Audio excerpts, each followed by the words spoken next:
BA final के बच्चों का हार्दिक स्वागत। बच्चों, मैं अलका जैन, राजकीय महाविद्यालय किशनगढ़ से। हम लोग पढ़ रहे हैं हरिऊ जी की प्रिय प्रवास से सर्ग इंद्र का गर्व हरण। ये 12वां सर्ग चल रहा है। इसकी 70 पदों की व्याख्या हम पूर्व के कालांश में कर चुके हैं। अब हम आगे 71वां पद्यांश करने जा रहे हैं। बच्चों, 71वां जो पद्यांश है वह है,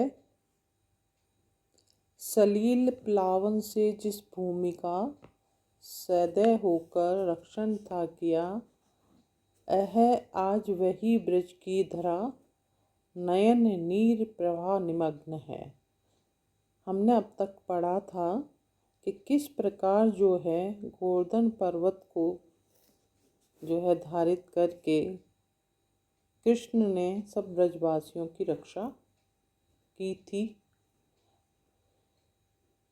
यहाँ हम देखेंगे कि किस प्रकार गोप कुमार जो है वो बता रहे हैं कि वो श्री कृष्ण जिन्होंने हम सब की रक्षा की, आज वे जो हैं और उनकी विरह में हम सभी लोग जो हैं आंसुओं से निमग्न हैं। तो देखिए, सलील प्लावन से जिस भूमि का सदै होकर रक्षण,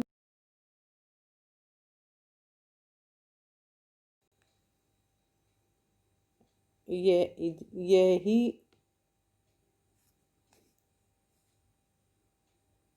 आज वही ब्रज की धरा नयन नीर प्रवाह निमग्न है। कवि कह रहे हैं कि वो जो गोवर्धन पर्वत की घटना है वो आज भले ही जो समाप्त हो गई है, लेकिन उन मधुर स्मरण की बातें जो हैं आज हम सभी के मन में जो है विद्यमान है और हम उन्हीं को याद कर कर श्री कृष्ण को अपनी स्मृति में जो है रखते हैं, उनके प्रति प्रेमा भाव रखते हैं और विरह दुख से हम दुख से तिक्त हैं। इस आज जो है वही ब्रजभूमि वही ब्रजभूमि के वासी जो हैं आंसुओं से निमग्न हैं। समाप्त ज्यों ही इस यूथ ने किया अतीव प्यारे अपने प्रसंग को, लगा सुनाने इस काल ही उन्हें स्वकीय बातें फिर अन्य गोपियों। यहाँ कवि जो है बता रहे हैं कि किस प्रकार जो है वो जो नवयुवक थे और जो उस समय बहुत ही प्यारे थे गोप कुमार के लिए, उन सभी गोप समूहों ने उस बात को याद करके और जो है अपनी सारी बातें उस उद्धव को सुनाई जो उनके स्मरण में थी। उन्हें सुनाकर वे अपना दुख व्यक्त कर रहे थे। तो आगे देखिए, बातें बड़ी मधुर और अति ही मनोयज्ञा, नाना मनोरम रहस्यमयी अनूठी, जो है प्रसूत भवतीय मुखावज द्वारा, है वांछनीय वह सर्व सुखेच्छुकों की। इस पद्यांश में जो है ब्रजवासी जिस प्रकार विरह व्यथा से तिक्त होकर कृष्ण के प्रेमपूर्ण बातों को स्मरण में रखकर जिस तरह से दुखी हो रहे हैं, उनको जो है उद्धव ने ब्रजवासियों से कहा कि आप सभी लोगों की बातें बहुत ही मधुर हैं, मन को जो है भावन रखने वाली हैं, मनोरम हैं, बहुत ही अनूठी हैं। आपके मुख कमल पर जो सब बातें हैं वे सब सुख के इच्छुक हैं, क्योंकि वे स्मृतियाँ जो हैं हमें सुख का अनुभूति कराती हैं। प्रेमी जन जो हैं वो हार्दिक भाव से ऐसी बातें कहते हैं, सुन रहे हैं, तो ये सब जो है बहुत ही उन्हें अच्छी लगी हैं। उन सबको सुनना और जानना जो है बहुत पसंद करते हैं। सौभाग्य है व्यथित गोकुल के जनों का, जो पाद पंकज यहाँ भव दिए आया है। भाग्य की कुटिलता वचनोपयोगी, होता यथोचित नहीं यदि कार्यकारी। उद्धव ने कहा कि यह विरह से व्यथित गोकुल के लोगों का सौभाग्य है कि यहाँ श्री कृष्ण ने अपने चरण कमल रखे और वहाँ मनचाही फलदायी जो है कार्य साधक ऐसे नहीं हो सकते थे। तो उस भाग्य को हमें जो है उस भाग्य को हमें सराहना चाहिए, उसे भाग्य की कुटिलता कहना चाहिए, यही कहना उचित होगा। अतः वो उद्धव जो है ब्रजवासियों को सराह रहे हैं कि आप लोगों को कृष्ण का सानिध्य प्राप्त हुआ और उसकी मधुर स्मृतियां भी आज आपके हृदय में बसी हैं। प्राय विचार उठता और मध्य होगा, ये क्यों नहीं वचन है सुनते हितों के, है मुख्य हेतु उसका न कदापि अन्य। लो एक शाम घन की ब्रज को लगी है। यहाँ जो है कवि उद्धव के माध्यम से बता रहे हैं कि उन सभी के मन में प्राय विचार उठता होगा कि श्री कृष्ण के हितकारी वचनों को वे क्यों नहीं सुनते हैं। उनका मुख्य कारण कदापि अन्य नहीं है, फिर भी उनके हृदय में श्री कृष्ण से प्रेम की जो लौ है वो सदैव लगी रहेगी और लग भी रही है। न्यारी घटा निरखना दृढ़ चाहते हैं, है कान को सुयशवी प्रिय श्याम ही का, गाके सदा सुगुण है रसना अघाती, सर्वत्र रोम तक में हरि ही रमा है। ये सब ब्रजवासी अपनी आँखों से श्री कृष्ण की रूप छटा को साक्षात देखना चाहते हैं। उनके कान भी प्रिय श्याम के सुयश को ही सुनना चाहते हैं। उनकी जीभ भी कृष्ण की गुणगान करती रहना चाहती हैं, उनसे तृप्त नहीं होती हैं। उनके रोम रोम में श्री कृष्ण ही रमे हैं। कहने का तात्पर्य है कि नेत्र, कान, जीभ तथा रोम रोम श्री कृष्ण के प्रेमा भक्ति में निमग्न रहने से उन्हें जो है आज उनके ब्रज में न रहने पर विरह की व्यथा जो है उन्हें तिक्त किए हुए है, विरह से वो व्याकुल हैं। इस तरह उद्धव जो हैं उन ब्रजवासियों को जो है इस बात की जो है प्रशंसा करते हैं कि आप लोगों का इतना अतिरिक्त प्रेम, उनके प्रति इतना अति प्रेम और उनके प्रति आसक्ति जो है वो सब कुछ धन्य है। तो इस प्रकार देखिए बच्चों, हमने सुना इंद्र का गर्भहरण प्रिय प्रवास का 12वां सर्ग, जिसमें श्री कृष्ण के स्मरण को ब्रजवासियों द्वारा उद्धव द्वारा जो है संवाद में व्यक्त किया गया है और किस प्रकार वह गोवर्धन पर्वत का सहारा लेकर इंद्र के गर्भ जो है अतिवृष्टि को जो है उन्होंने अतिवृष्टि में वो ब्रजवासियों के रक्षक बने थे। तो आगे हम आज अब करेंगे अगली कविता एक बूंद। एक बूंद कविता के माध्यम से हम आगे पढ़ रहे हैं।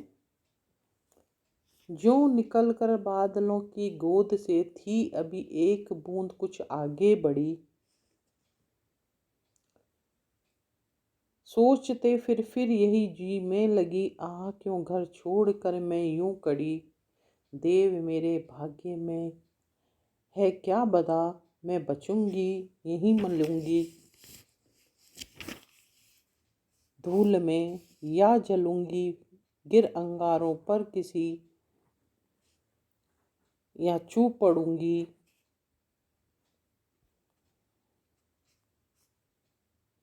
या कमल के फूल में। वह गई उस काल एक ऐसी हवा, वह समुंदर और आई अनमनी। एक सुंदर सीप का मुंह था खुला, वह उसी में जा पड़ी मोती बनी। लोग यों ही झिझकते सोचते, जबकि उनको छोड़ना पड़ता है घर। पर यूं घर का छोड़ना अक्सर उन्हें बूंदलों कुछ और ही देता है कर।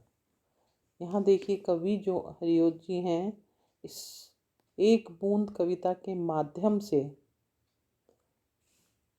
कहना चाहते हैं कि जो लक्ष्य है वो अच्छा है या बुरा है, कोई भी परिस्थिति में वो बदल सकता है, परिवर्तित हो सकता है। उसमें हित अहित सब छुपा होता है। तो बूंद के माध्यम से वो कहते हैं कि जब वो है बूंद बादलों से निकलकर शिष्ट पृथ्वी की ओर बढ़ रही थी, तब तक उसे अंतर चिंता थी कि उसका भविष्य क्या होगा, उसके साथ नियति ने क्या लिखा है, आदि बातों को कवि इस बूंद के माध्यम से कहना चाहते हैं। यह बूंद कविता उस बूंद की आत्मकथन है। वह खुद सोच रही है कि मैं जो ही बादलों के बीच से निकलकर आगे बढ़ी ही थी कि मेरे मन में बार बार अपने में यह सोचने लगी कि मैंने ये घर क्यों छोड़ा, बादलों का गोद क्यों छोड़ा। इस असमय पता नहीं मेरे साथ क्या होगा। हे ईश्वर, न जाने मेरे भाग्य में क्या लिखा है। मैं बच जाऊंगी या धूल में मिलकर विलीन हो जाऊंगी, या मैं किसी जलते हुए अंगारों पर पड़कर जल जाऊंगी, यानी सूख कर नष्ट हो जाऊंगी, या किसी कमल के फूल पर जो है चू पड़ूंगी। इस तरह की बातें जो हैं कवि मानवीकरण के माध्यम से कह रहे हैं कि भाग्यवाद और कर्मवाद का स्वर जो है इसमें साफ दिखाई दे रहा है।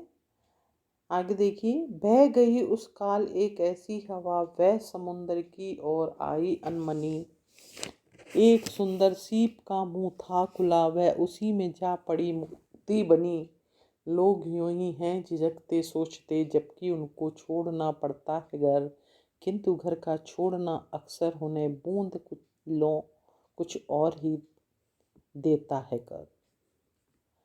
आगे कवि इस माध्यम से कह रहे हैं कि बादलों की जो बरसने वाली बूंद है वह सीप के मुंह में पड़ती है और मोती बन जाती है, और अपने लक्ष्य प्राप्ति के लिए बताती है कि गृह का त्यागना भी एक सांस भरा कदम होता है, और उसमें हिम्मत दिखाएं तो आगे जो है किस्मत के अनुसार जो लिखा होता है, मोती बनना या नष्ट हो जाना,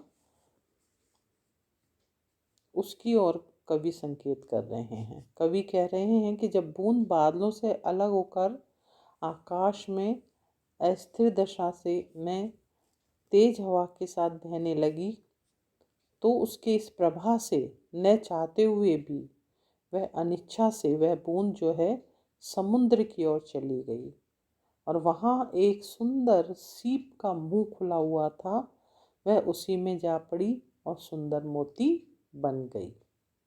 इस घटना के आधार पर कवि कह रहे हैं कि लोग जब अपना घर छोड़कर बाहर आते हैं तो उस समय उनके मन में अनेक दुश्चिंताएं और झिझक होती हैं।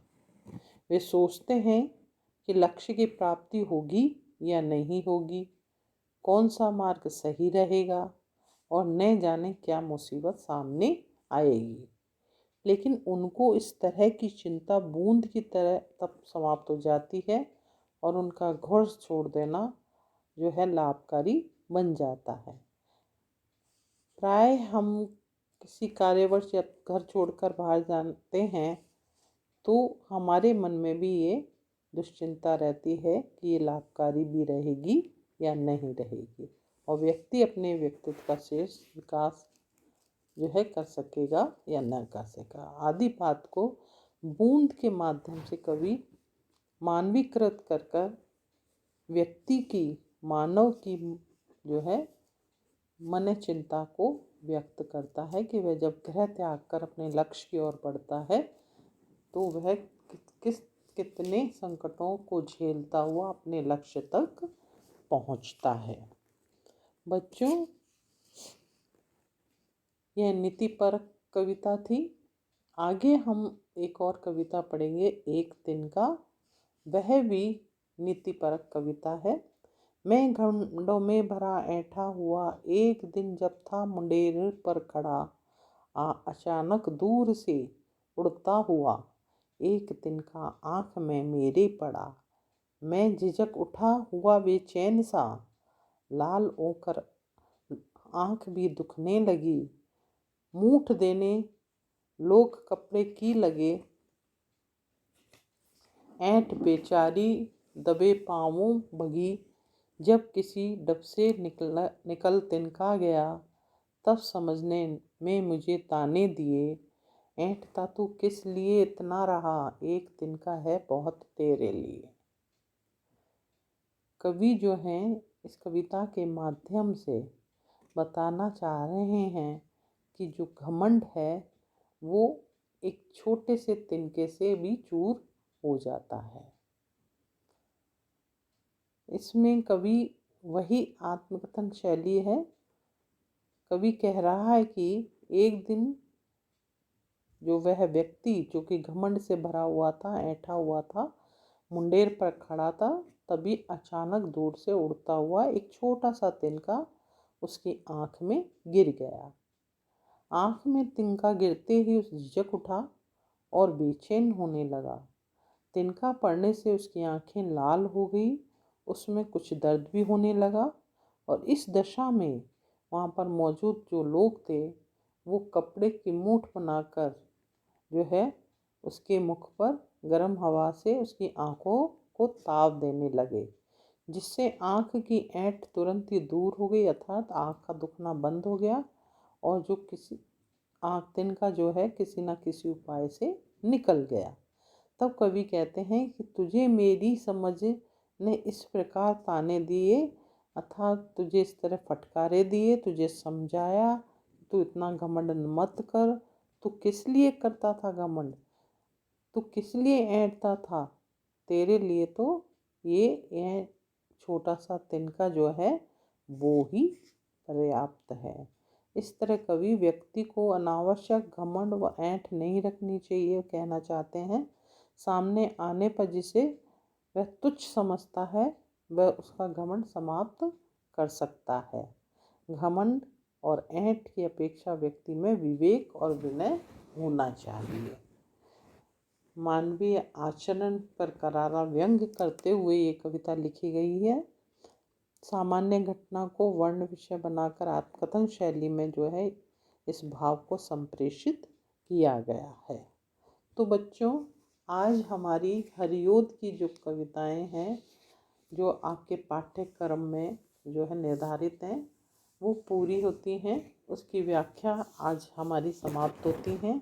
आगे हम हरिओद जी के अन्य विषयों पर, उनकी विषय काव्यगत विशेषताओं पर इत्यादियों पर जो है अपनी दृष्टि डालेंगे और उस पर विश्लेषण करेंगे। धन्यवाद। मिलते हैं अगले कालांश में।